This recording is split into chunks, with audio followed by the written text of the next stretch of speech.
Dan saya kasih tahu juga, main-main saham itu kalau orang kecil ya pasti kalah. Itu rakyat kita tidak bermimpi untuk mengalami kehidupan yang kaya raya. Gak ada merdeka kalau 2 kali bayar. Ini apa merdeka? Duh, rupiah anjlok ke 18.000 per dolar. Alfamidi wanti-wanti harga naik.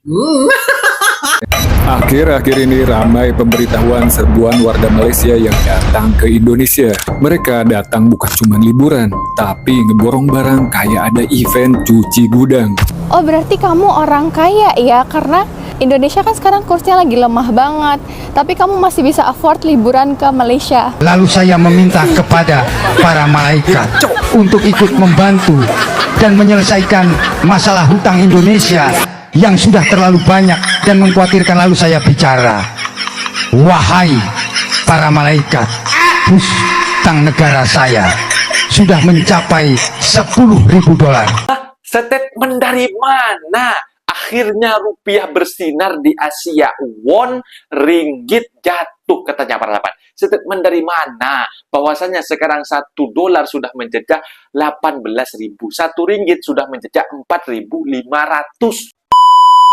Assalamualaikum warahmatullahi wabarakatuh. Jumpa lagi para sahabat dan teman-teman dengan Mas Farhan. Gimana kabar-kabarnya? Semoga kalian semuanya sehat-sehat saja. Yang baru bergabung di videonya Mas Farhan, terima kasih banyak-banyak yang sudah setia menonton di channel ini. Saya doakan semoga kalian semua dimurahkan rezekinya, dipanjangkan umurnya, dijauhkan dari malak bahaya oleh Allah Subhanahu wa taala.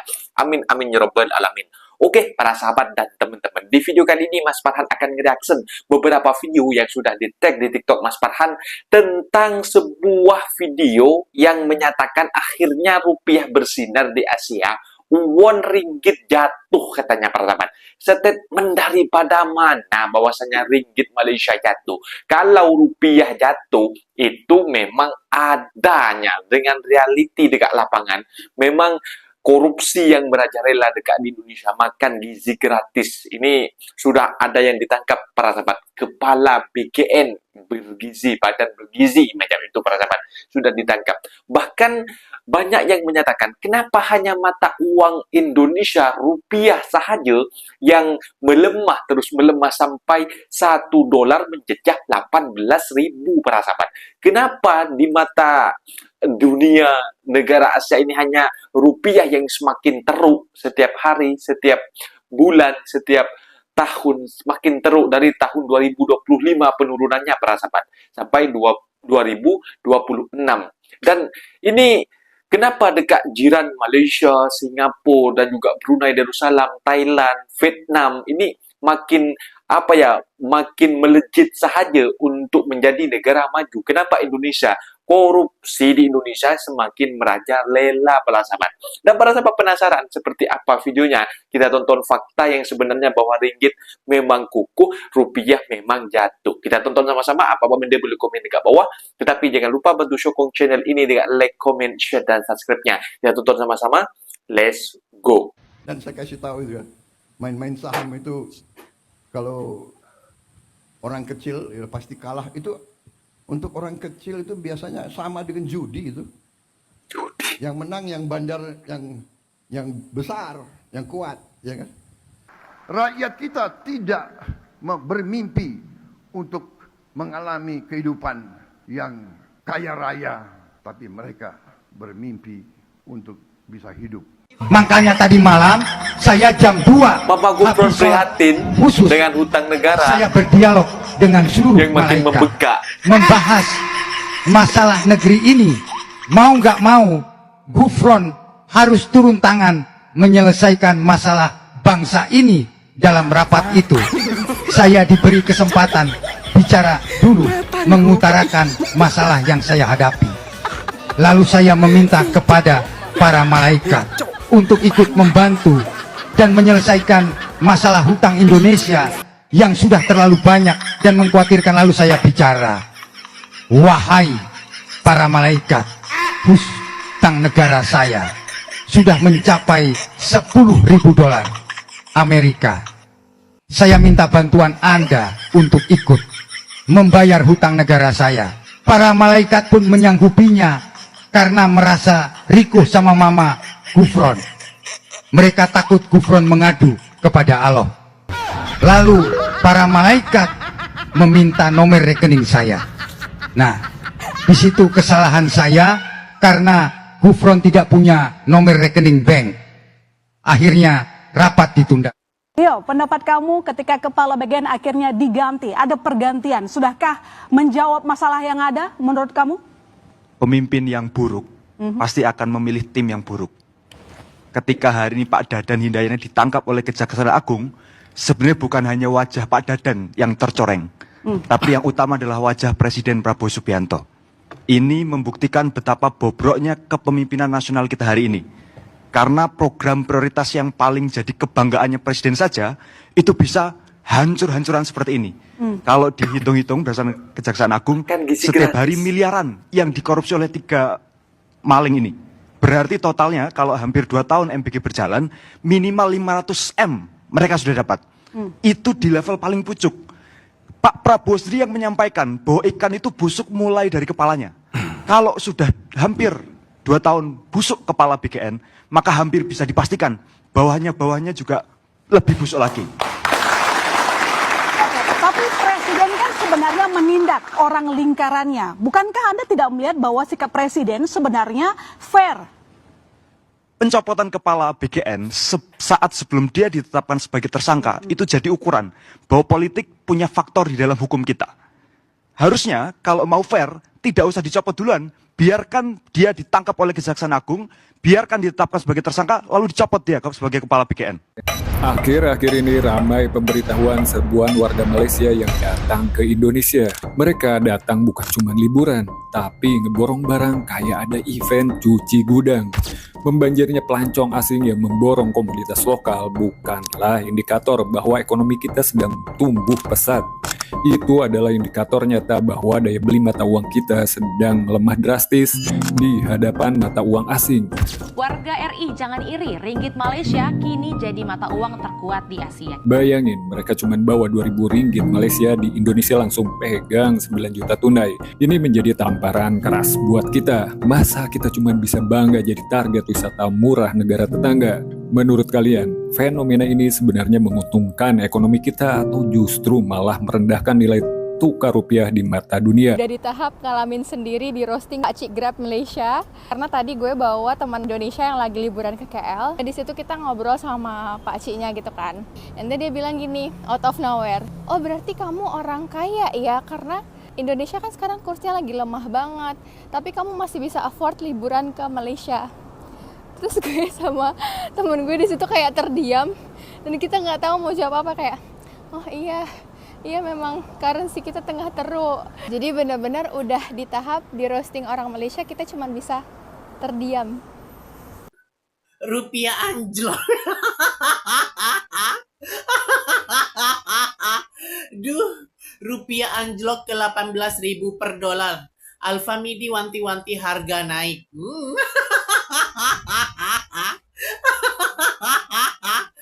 Kau lihat sendiri kan Kokori, kalau rupiah anjlok otomatis barang-barang di Indonesia itu mahal. Mahal untuk warga lokal, tapi kalau warga asing yang datang ke Indonesia itu malah dianggap murah. Aduh, rupiah anjlok. Kalau lu bener-bener buta, kenapa negara tetangga kita seperti Singapura, Malaysia, mata uangnya tuh jauh lebih kuat daripada rupiah dan naik terus, padahal mereka itu negaranya lebih kecil dan penduduknya juga lebih sedikit. Ini gue jelasin secara cepat dan simpel. Kita bandingin ya, ringgit aja tuh 2 tahun lalu tuh sekitar 3.500, sekarang udah 4.500. Singapura dolar juga 2-3 tahun lalu tuh paling 12.000, sekarang udah mau 15.000. Alasannya yang pertama, kalau Singapura nggak usah ditanyain lagi deh, dia kan memang pusat finansial Asia, konglomerat dari seluruh dunia, bahkan partnernya Mark Zuckerberg aja, foundernya Facebook, Facebook itu udah jadi warga negara Singapura. Banyak konglomerat Indonesia juga taruh duit di Singapura, punya rumah di Singapura. Jadi emang udah pusat finansial karena merasa aman di sana. Lalu negaranya juga sangat stabil, kepercayaan investor sangat tinggi, dan akhirnya dengan banyak orang mau taruh duit di sana, demand Singapura dolar naik, akhirnya kursnya kencang banget sampai sekarang. Bahkan bisa-bisa ngejar US dollar nanti lewatin. Terus di sana kan inflasinya stabil, korupsinya rendah banget, atau bahkan bisa dibilang nggak ada. Kebijakan ekonomi juga bisa diprediksi. Akhirnya banyak orang menyimpan duit, emasnya mereka tuh di Singapura. Akhirnya wah, negaranya jadi kencang banget. Dan walaupun penduduknya dikit, tapi pendapatan per kapitanya tinggi sekali. Akhirnya ekonominya kencang banget, jadi top di Asia Tenggara nomor 1 pasti. Berikutnya Malaysia. Malaysia juga sekarang tuh beberapa tahun terakhir ringgitnya lagi kencang banget, bahkan di atas Singapura loh, gue kagetnya. Di sana setelah gue pelajari, Malaysia tuh sangat mendukung investor asing untuk masukin duitnya di Malaysia. Mulai dari tawaran Malaysia My Second Home, visa untuk foreigners, untuk orang asing. Jadi investor asing, ekspatriat sangat dipermudah untuk membeli properti di Malaysia dan juga memasukkan duitnya ke Indonesia, investasi. Akhirnya kebutuhan ringgit naik dan akhirnya kursnya juga menguat. Lalu ekspornya mereka juga bagus di segi elektronik, semiconductor, alat listrik, dan migas juga. Itu juga menopang penguatannya Malaysian ringgit. Lalu kalau kita lihat inflasinya juga lebih terkendali, terus infrastruktur di Malaysia terutama di KL juga lebih rapi, dan birokrasi bisnisnya juga kelihatan lebih sederhana. Akhirnya banyak investor asing lebih tertarik lah untuk investasi di Malaysia, dan itu yang membuat ringgit juga menguat. Sebenarnya kalau Indonesia secara jangka panjang mau menguat, nomor 1 tuh fokus ke industrinya dulu. Jadi kuncinya tuh pertama, kita jangan cuma ekspor bahan-bahan mentahnya aja, misalkan nikel. Kita bagusnya kita processing, jadi kita jual ekspor itu barang jadi, supaya kita bisa mendapatkan pendapatan yang jauh lebih besar. Lalu berikutnya mungkin birokrasi bisa dipermudah juga, seperti izin kerja, investor asing, dan lain-lain, supaya mereka tertarik untuk masukin duitnya ke Indonesia. Lalu berikutnya infrastruktur yang benar-benar stabil. Memang Indonesia sekarang kan lagi gencar banget bangun pelabuhan, kawasan industri terhubung, dan pembangkit listriknya juga bagus. Kalau misalkan semuanya sudah rapi infrastrukturnya, investor asing pasti tertarik banget di sini. Lalu berikutnya memang kalau bisa mengurangi impor barang-barang. Kalau misalkan apa yang bisa diproses di Indonesia, kita proses sendiri, akhirnya ekonomi berputar di Indonesia, rupiahnya makin banyak diminati, kita mengurangi permintaan valuta asing, akhirnya rupiah bisa menguat. Sebenarnya Indonesia tuh banyak loh keunggulannya dibanding Singapura sama Malaysia. Pertama, pasar domestik kita tuh besar banget. Jadi kalau misalkan untuk perputaran ekonomi bisa jadi jauh lebih besar kalau kita fokus bantu antar dalam negeri. Berikutnya sumber daya besar, manusia kita banyak sekali, 300 juta orang, terus kita punya sumber daya alam juga begitu banyak, lalu kita dapat bonus demografi juga, dan posisi kita tuh strategis. Kayak di Jepang sekarang lagi panik karena penduduknya tuh udah pada tua-tua. Kalau kita kan usia produktif semua, harusnya kita bisa memajukan Indonesia bersama-sama. Let's go. Baru-baru ini ada warga Malaysia yang travel ke Medan, Indonesia, dan mereka telah pun ditipu oleh Pak Supir. Jadi benda ni dikongsikan oleh mangsa sendiri, Ashraf Abdul Wahab, dekat thread. So aku akan ceritalah apa sebenarnya yang terjadi. Okay, by the way, inilah dia skamernya, penipunya yang bernama Aji Kurnia Riza. Korang ingat muka ni, korang ingat nama ni. Lagi-lagi kalau korang nak pergi ke Medan. Ini pula dia punya WhatsApp katalog, Jom Explore Medan, tapi boleh jadi dia akan tukar ke nama lain lah selepas ni. Korang boleh tengok dia punya email, dia punya TikTok. TikTok dia masih ada lagi tapi mungkin dah tutup komen. And nampak tu ada tulis Riza Tour Guide Medan. So korang kalau nak pergi Medan, simpan semua info ni, jangan cari orang ni. So apa penipuan yang dia buat dekat family orang Malaysia ni? Pertama sekali, dia bagi itinerary tapi waktu travel tu tak mengikut itinerary. Tulis banyak-banyak nak pergi sini, nak pergi situ, nak pergi sini, tapi last-last dalam 7 tempat tu pergi 2 tempat sahaja. Selebihnya berjam-jam dalam kereta tak buat apa-apa. Tak cukup dengan itu, dia minta pula duit daripada customer. Alasan dia punya kad bank rosak, tak boleh nak guna. So dia pinjam duit customer terlebih dahulu. Even dia ada bagi tahu pasal family sakit lah, mak sakit lah. Senang cerita memang dia menipu. Tapi benda paling teruk yang lelaki ini buat adalah sebenarnya dekat hari terakhir tu dia tinggalkan family Malaysia tu. Bayangkan. Dia tinggalkan family Malaysia dekat satu tempat ni yang mana memang sangat-sangat jauh daripada bandar yang Medan tu, dekat airport tu. Lepas tu dia tutup lah segala phone ke apa, semua tak angkat, message tak reply. Maka terkontang-kanting lah warga Malaysia itu di sana. Jadi korang jangan pergi Medan, jumpa lelaki ni, lari. By the way, video ni bukanlah aku nak menggalakkan korang untuk tidak pergi ke Indonesia, tidak travel ke Medan. Tapi aku minta korang untuk berhati-hati bila travel. Sebab apa? Bila travel ni, nak kena tipu, nak kena scam tu memang ada. Tak kisahlah Indonesia ataupun negara-negara lain. By the way, Gak ada merdeka kalau 2 kali bayar. Tidak ada merdeka. Tarang. Hitung. Hitung berapa kali? 1, 2, 5, Ngeri ya. Ngeri sekarang ya. Ngeri ya kan Bu? Kayak mana mau maju ya kan? Pariwisata kabupaten ini Bu, nggak setuju lah kami Bu kalau 2 kali bayar Bu. Kayak mana Bu?